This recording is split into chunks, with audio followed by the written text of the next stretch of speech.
My name is Aradhya And I am Kavyanshi. and we are from class 9th. Today we are here to present a toy-based activity based on static friction under the guidance of Mr. Amit Kumar Tiwari sir. First of all, I would like to tell you about friction. That is, what is friction? Friction is basically a force generated between two objects in contact. Friction has many applications. It helps us to walk, it helps us to ride.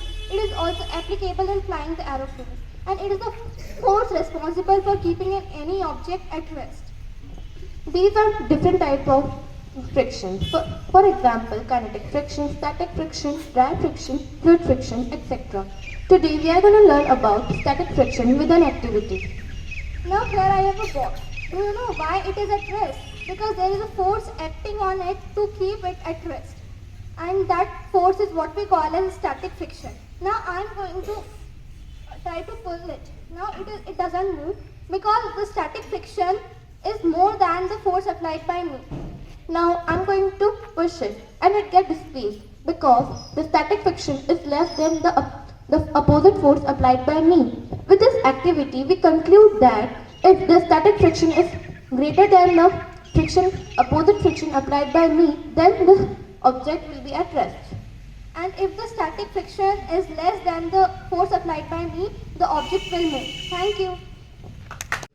इसको कहते हैं static friction. जब हम force लगा रहे हैं लेकिन कोई चीज चल ही नहीं रही है, तो फोर्स तो किसी ना किसी तरह से बैलेंस होना चाहिए। तो कौन बैलेंस कर रहा है उसको? हाँ, फ्रिक्शन लग रहा है वापस।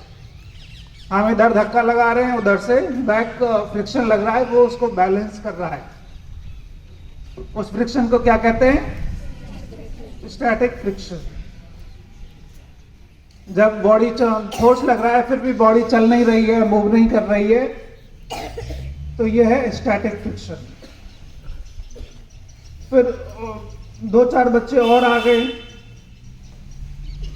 और दो चार बच्चों को बुला लाए, फिर धक्का देने लगे तो थोड़ा सा हिला ट्रक,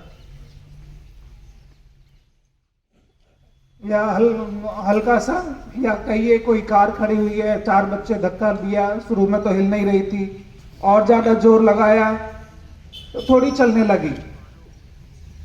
ट्रक को चलाना तो इतना आसान नहीं है, लेकिन कार ले लेते हैं तो कार थोड़ी चलने लगी। तो एक लिमिट आती है कि वो फ्रिक्शन बढ़ता जैसे जैसे आप फोर्स बढ़ाते जा रहे हो, स्टैटिक फ्रिक्शन भी बढ़ता गया बढ़ता गया बढ़ता गया, एक मैक्सिमम लिमिट तक पहुंच गया। फिर उससे भी ज्यादा थोड़ा सा भी फोर्स लगेगा तो फिर वो गाड़ी चलने लग जाएगी। तो ये जो मैक्सिमम स्टैटिक फ्रिक्शन की जो मैक्सिमम वैल्यू है उसको कहते हैं लिमिटिंग फ्रिक्शन। उसके बाद में जब गाड़ी चलने लग जाती है, जब जो वैल्यू है फ्रिक्शन की उसको कहेंगे, जब चल रही है तो क्या कहेंगे उसको? चल रही है काइनेटिक। काइनेटिक का मतलब ही मूवमेंट होता है, काइनेटिक का मतलब ही मोशन होता है। काइनेटिक एनर्जी मतलब एनर्जी ड्यू टू मोशन। तो जब गाड़ी चलने लगी तब उसको कहेंगे काइनेटिक फ्रिक्शन। ठीक है, तो फ्रिक्शन जो है पीछे, आगे गाड़ी चल रही है तो पीछे की तरफ लगता है। स्कूल सिस्टम में इसको काफी सिंपल रखा गया है, बाकी है ये बहुत ही कॉम्प्लिकेटेड फिनोमेना, बहुत ही डिफरेंट कॉम्प्लेक्स केसेस इसमें होता है। Okay, thank you.